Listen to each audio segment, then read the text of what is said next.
Welcome to the Tony Gaskins Show, best-selling author, celebrity life coach, and international speaker. The purpose of this show is to bring you motivation, inspiration, and education in the areas of life, love, and business. Thank you for joining me. Now let's get started. Hey, thank you so much for joining me. Hey, another episode of Talks with Tony. Now, you know, this is small segments I've been doing inside of the Tony Gaskins Show. And still hoping to get into interviews one day, but really right now on my heart, it means more to me to connect with you all. So if you have a question for me that you'd like me to weigh in on, you can send it in to inbox@tonygaskins.com, inbox@tonygaskins.com. Now, this first question from a young lady. Tony, I've been following you on social media for years, and I love everything you stand for. I attended your Real Love tour in Jacksonville, Florida with my boyfriend of 5 years. We both enjoyed it and bought the book, which we read together. My boyfriend and I are both 23 years old and have been together since we were 17 years old. In the beginning, I cheated on him.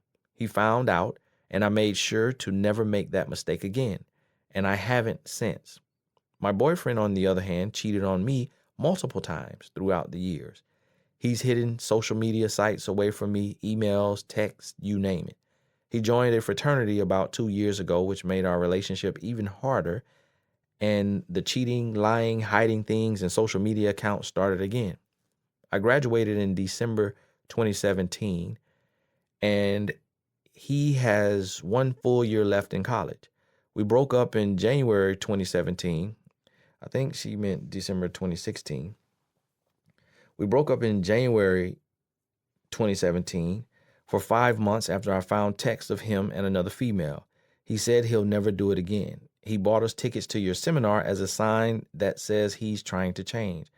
I believed him, of course. He stayed with me the whole summer when I bought a house. He helped out with bills, cleaning, everything. He was all in. He went back to college and things started to change again. I caught him in a lie in October about his whereabouts. He told me he was at work, but in reality, he was 4 hours away at another college. At that moment, I knew I needed to leave, but we had a cruise vacation for Thanksgiving that we already paid for. We went on the vacation together, had a good time, and rekindled. And after the cruise, I told him I needed time to figure out what I want. We bought the Real Love course, and we've been doing it separately due to the fact that I need space and time. I don't know what else I'm supposed to do. He says he's changed and getting closer to God, but how do I know for sure? I have him blocked on everything so that I won't get distracted and end up answering any of his calls or texts. He emails me from time to time, but I try not to respond. Please help. Thank you so much for sending in your question.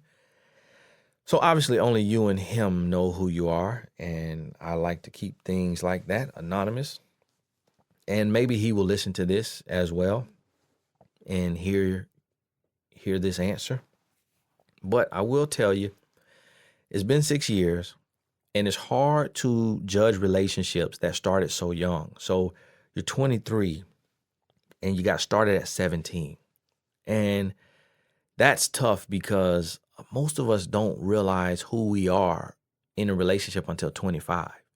So you all have been dating while being kids and dating and being serious at a time where you should have just been living life, you know, doing your schoolwork, enjoying life. If you go to parties or hang out, if you dance, you know, whatever you do, but just enjoying life and not in a serious relationship. But because we are wired for love and relationships, we try to get started young and as early as possible. And that's one of the major mistakes we make in relationships. We're trying to love, but we don't know what it is. So in your situation, you kind of have to forgive in the sense that you were growing up with him. He was growing up with you. You were bound to make mistakes. And you cheated on him as well as him cheating on you. I remember my father telling me, telling us one time, my sister and I, she hit me and I hit her back. But of course, I'm 2 years older, I'm stronger. So when I hit her back, it hurt her worse than when she hit me. And she went and told my dad, Tony hit me. And my dad was like, well, did you hit him? And she was like, yeah. He was like, well, you can't get mad if you hit somebody and they hit you back harder. And So you hit him by cheating and then he hit you back harder. So basically, you both committed the same offense. He's just done it more than you. But so it kind of was a chain reaction. And most oftentimes, that's how it happens in life. If we hit somebody and we hurt them, they're going to hit us back harder because we hit them, from a certain space, from a certain place. But when they hit us, it's a reaction, and every reaction is equal or greater to. And a lot of times it's greater to because now it's coming from anger. You probably didn't cheat from anger and resentment. You probably cheated from curiosity, or boredom, but he cheated from curiosity, boredom, anger, and resentment. So it's going to be worse. And that's what he did. And then as a young man, we mature much slower than women. So it's truth be told. And these aren't excuses, these are explanations so that you understand that we really are wired differently. So in some cultures and communities, women become moms at 10, 11, 12 years old and are complete mothers, cooking, cleaning, and really take on that task and really perform it very well.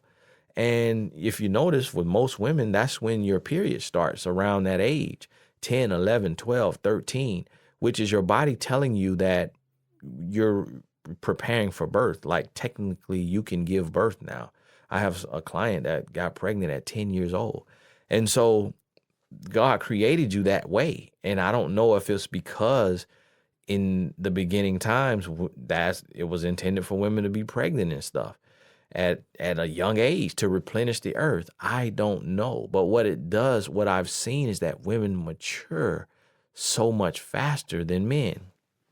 And so, of course, now some women, oh, you make an excuse. But no, this is biology. So even when you meet a woman, a little girl, my goddaughter, she's 2 years old. She talks better than my son, who's almost 4. And not technically, like not really better, but pretty much like almost just as good, like conversation skills. And I'm like, whoa. But you see that so often little girls they grow and mature so much faster than little boys. And so I say that to say what he's going through as a young man from 17 to 23 is very, very normal.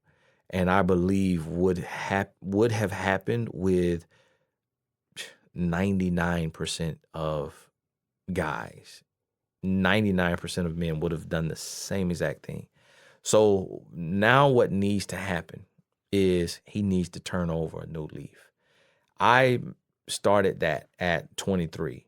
I didn't get done until 25. Like at 25 is when I really, really made up my mind to do the right thing, to live the right way. Up until I got married at 23, but up until 25, my first 2 years of marriage, I still wasn't mature. I still had a lot of growing to do.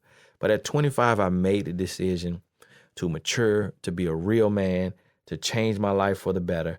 And guess what? I'm here today at 33, and I'm a real man. I'm 100% faithful. I'm a loving, devoted husband and father, and I'm living my best life. So I say that to say he may deserve one more chance, but it may need to be a very short chance, like 6 to 12 months. You're young, so it will not kill you. And you can do it on your terms. So there needs to be stipulations. Okay, he has a job. You need to sign up for coaching, one-on-one coaching with Tony Gaskins. What is it going to cost you? Maybe $150 an hour. I might not be doing one-on-one coaching calls, but I'll have coaches who do one-on-one coaching. So I'll put them with a coach. And what is it going to cost you? $150 an hour? Okay, you need to pay it, buddy, because you've been cheating and you're immature and you're hanging with your your frat boys, and y'all all immature. So you live in the young college life and you're lying, you're cheating, you're manipulating, you're deceiving. You need to learn what it means to be a real man. You need to learn what it means to be in a real relationship. You need to learn what it means to have real love. So what that means is you got to invest in yourself. Going to a seminar, hey, that's great, but that didn't touch your pockets. You didn't sacrifice enough.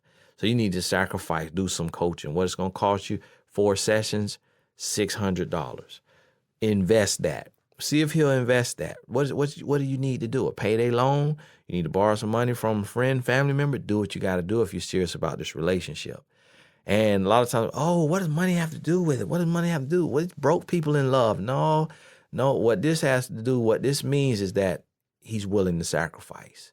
Over in Africa, a man has to pay a dowry, I think they call it, where he got to give cattle or cash, to get a woman's hand in marriage. Like he literally has to give that woman's father like a whole bunch of stuff. You remember in the Bible, the guy worked 7 years for a lady and the dad gave him the ugly daughter.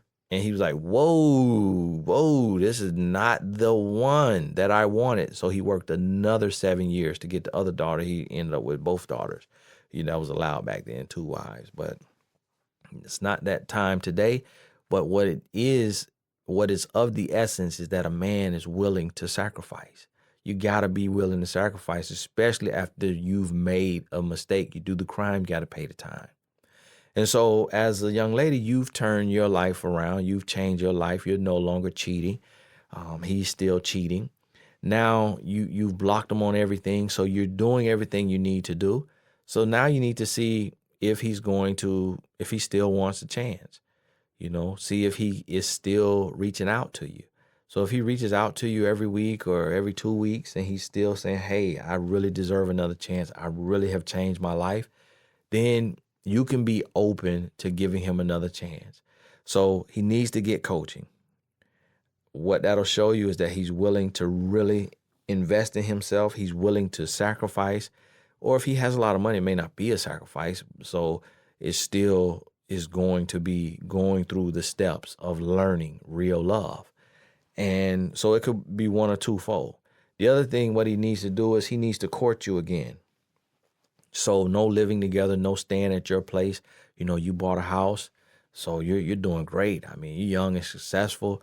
You just graduated not long ago. So, I mean, you're doing great. He doesn't need to live there. Nope. Live with your frat buddies. If you can't live with your frat buddies, live on your own. You really need to live on your own, because in a relationship, it needs to be 2 independent people coming together to court and to date and to build, to become interdependent.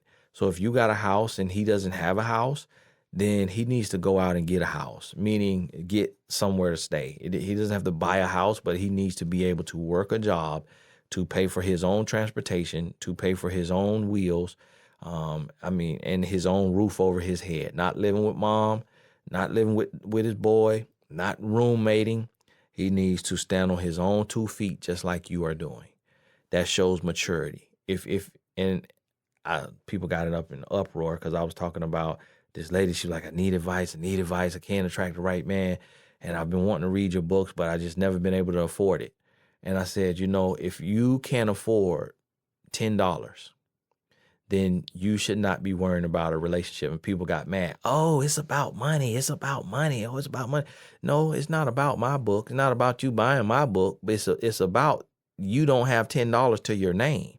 So if you don't have $10 free to your name, a relationship should not be what you are worrying about, because the maturity continuum says that you need to go from dependent to independent to interdependent. So you need to get on your feet. You need to get on your feet, and you need to be able to show that you can stand on your own 2 feet before going into a relationship. We worry about the wrong things sometimes. You got to take care of you first. So let him show you that, and then let him court you. And what I mean by courting you is you all talk every day. You give him this chance now. Y'all talk every day. You're not searching his phone. You're not searching his email. You're paying attention to his spirit. You're paying attention to his conversation. You're paying attention to, the things the intangibles. You're paying attention. So you're listening to his heart, his mind, his spirit, his soul, and you're really filling them out, and you're trusting, you're leaning on your intuition, which comes to you from God, and you're really paying attention. And courting, you're not living together, you're not having sex. So you're building on a firm foundation. You're not picking up where you left off. You've been together 6 years. You're not picking up where you left off. You're starting from scratch. You're starting from scratch. You're unmarried, so you can start from scratch and you build on a firm foundation. You build on communication.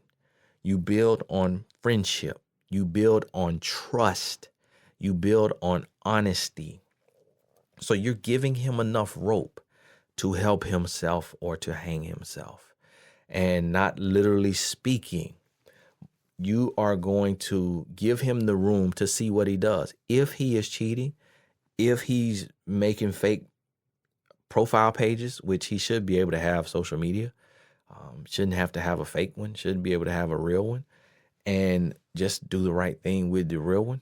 But if he's making the same bad choices, guess what? Within this 12 months, he's either going to get impatient, get rude, show you his true colors, slip up, and do something online. It's gonna get messy, and you're gonna find it.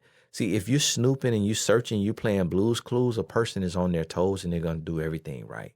But if it looks like you're kind of laid back and you're chilling and you giving them trust, guess what? If they're gonna do the wrong thing, they're gonna get comfortable.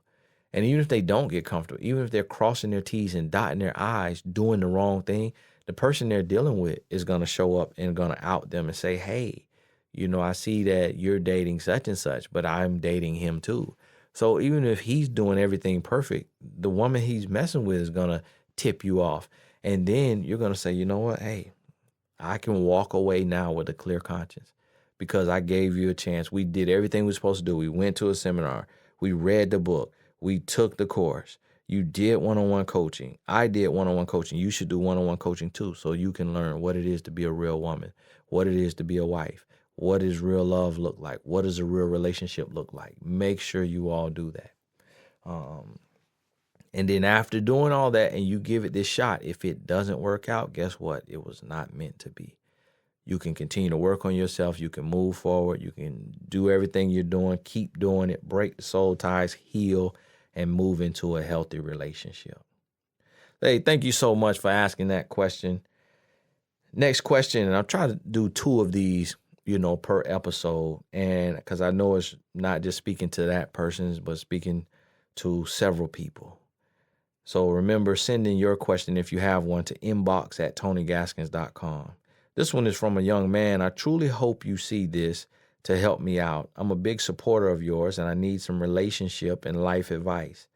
I'm a fella who is 28 years old, working at a call center where also my girlfriend works, who is also 28 and has a daughter. We started talking about 10 months ago. It's been 7.5 months since we made it official as boyfriend and girlfriend. She lives with her sister and her sister's significant other and kids. I live with my mom. I am a Christian and she is Catholic, but she plans on becoming a Christian so we can be equally yoked. I know I want to marry her and I want to do it in 2018. My girlfriend is getting impatient because we don't live together and she feels we should. I told her I don't want to move in with her until we are married. She told me that is stupid because we are having sex before marriage. I know it is a sin to have sex before marriage, but just because I'm sinning, I do not want to further sin and shack up before marriage. I am not scared of commitment, nor do I fear us breaking up because I feel like we have great chemistry. We don't argue really. There is no drama, no cheating. We each have the password to each other's phones and can see it at any time, and we are fine with that. Despite all that, she thinks that I am on little boy stuff, as she calls it, because we don't live together. And she feels if we know we are right for each other, then we shouldn't need to be married and just move in and get married later like her parents did.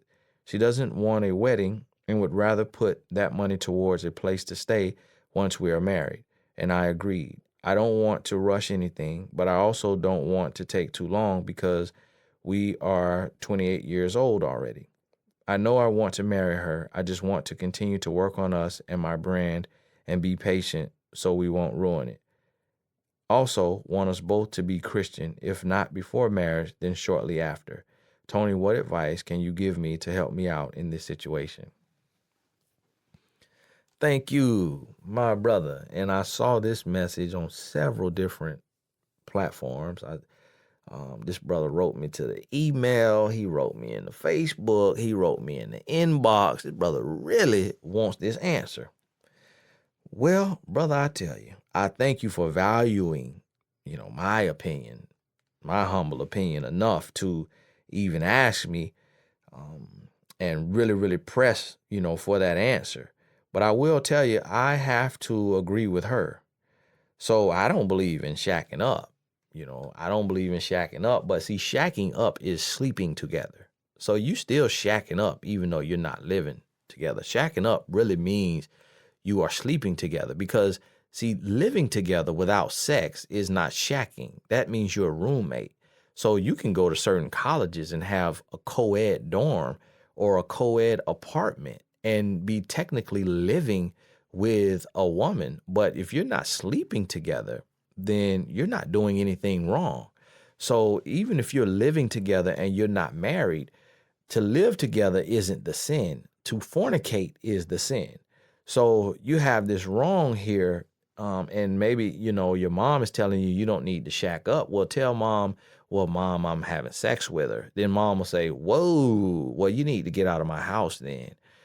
So you really are already in sin. And you living together, it won't, make that sin any worse. What it will do is make that sin more frequent. So what you need to do is stop having sex. Stop having sex and get married and then move in together. So I agree with you on waiting until marriage to live together, but you also need to not be having sex. You've already done that. So now y'all need to stop having sex so you can purify your mind, purify your spirit, remove the noise of sex and just build. See if you truly are best friends. And you say you don't really argue, you don't really have any drama, there is no treating. Well, you don't really have all of that because y'all don't live together. So trust me, that stuff, the drama and arguing, it's going to come. And it's going to come when you live together and you got to look at each other 24 hours a day or every day after work. Y'all are seeing each other all day at work. Then you'll be seeing each other all night at home. And, she has a kid. So that's going to add another element to it when you're living together, because that's going to remove some intimacy and, it's going to block some bedroom blessings. And so, because the kid popping up and want to sleep in the bed with you and always need something. And so that's going to cause some rifts, some disagreements. The other thing is the foundation. She's Catholic, you're Christian. To be honest with you, I don't know a lot about, Catholicism and what that is, and how exactly they believe. I know, the Catholic Church, how they kind of pray different, and the praise and worship is different. And so I really don't know if they're worshiping Mary or, what the big difference is. So I can't really speak to that. And reason being is I've never really known in a personal way a Catholic. So I've never had a reason to look into that religion. But one thing I will say, if she doesn't believe that Jesus is the Son of Christ and came to die for your sins, and he is the way, the truth, and the life, then that is a problem. So you have to think on that. And I believe, as it says, Google tells me Catholics are first and foremost Christians who believe that Jesus Christ is the Son of God. Catholicism shares some beliefs with other Christian practices, but essential Catholic beliefs include the following. The Bible is the inspired, error-free, and revealed Word of God. So now, unless this goes a little deeper, it would say to me that a Catholic is a Christian and believes like you believe. So I see they have baptism, but the Bible, believe every word of it. Baptism, the rite of becoming a Christian, and is necessary for salvation. God's 10 commandments, the existence of the Holy Trinity, one God in three persons. Catholics embrace the belief that God is the one supreme being, is made up of three persons: God, the Father, the Son, and God, the Holy Spirit. I mean, God the Father, God the Son, and God the Holy Spirit. And Catholics also believe that since Adam and Eve disobeyed God in the Garden of Eden, all humans are born with original sin, which only baptism removes. A happier belief is in grace, a totally free, unmerited gift from God. Grace is a sharing in the divine, the inspiration to do God's will. So, from what I'm reading, it sounds like a Catholic is a Christian. It just may be considered a different denomination. So, it's not like you are dating a Muslim who does not believe in the Holy Trinity and that Jesus is the Son of God. So, this is a different denomination. So, it is not, she really wouldn't be converting. You wouldn't be converting her. She just would be changing churches. And going to your church where it may be some foot stomping and some hooping and hollering, whereas her church, it may sound like they sing an opera, or they may do communion different. And so that's not really a big deal. Y'all believe in God, in Jesus Christ, in the Holy Trinity, in baptism, you're okay there. Where both of y'all are going wrong is y'all playing with God, and God will not be mocked. So what you're doing is you're building on sin. You're building on lust, and you're sowing seeds of sin, and that's going to cost you greatly.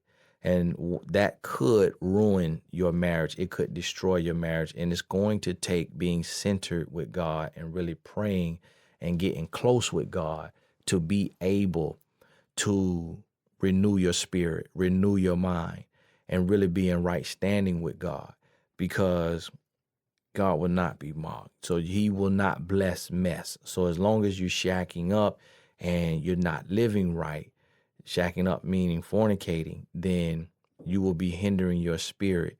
And so what will happen is, because you're building on sin, that's going to create a bed of problems, so that when you get married, you will start to reap the harvest of the sin that you sowed. So that is why you all need to renew your mind. You need to back out of that lifestyle. You need to court the right way, date the right way, be spot free, blemish free, trying to live right and do the right thing on a daily basis. And then from there, now you get married. Now you build on, now you have this foundation. Now you're doing it the right way. And you can go and grow from there. So that would be my advice to you. Cut out the fornication. If she's the one, marry her, then move in together. I agree with going to the courthouse and using that money towards a place to stay. That is very smart. So you actually have, what sounds to be a good woman, that if you said, let's cut out the fornication, she probably would be okay with it. And she just wants to get married. She wants to be with her man. She wants her family. She's been down the road before, had a child, didn't work out with the child's father. She wants to get it right. So, but it sounds like with you that you have some hesitation, and that's where you may need to come a little more clean. It sounds like you have some hesitations, because it sounds like you're saying you want to keep building. You just want to work on y'all and building your brand. And so you focus on some other things outside of marriage. So you may need to think, it's like, do you really want to be a stepfather? Do you really want to be a husband? Do you really want to take that next step? And be honest with yourself. If not, because you still have your eyes open, you're still thinking, you still think there may be somebody else out there better for you. And if that's not the case, then there's no reason not to get married. There's no reason not to get married, because, both of y'all are already living with somebody else, so neither one of you are independent.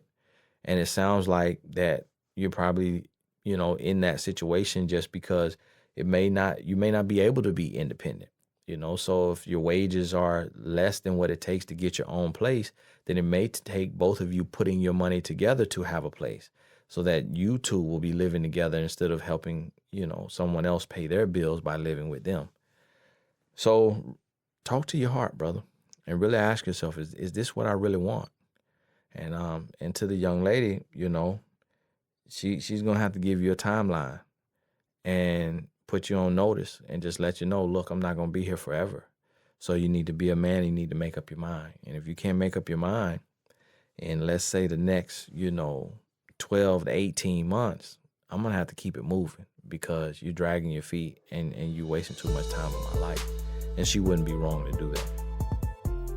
Hey, thank you so much for listening in. Again, if you have a question that you would like me to weigh in, just your brother from another mother, send it in to inbox@TonyGaskins.com. And make sure you check out TonyGaskinsAcademy.com. One course could change your life.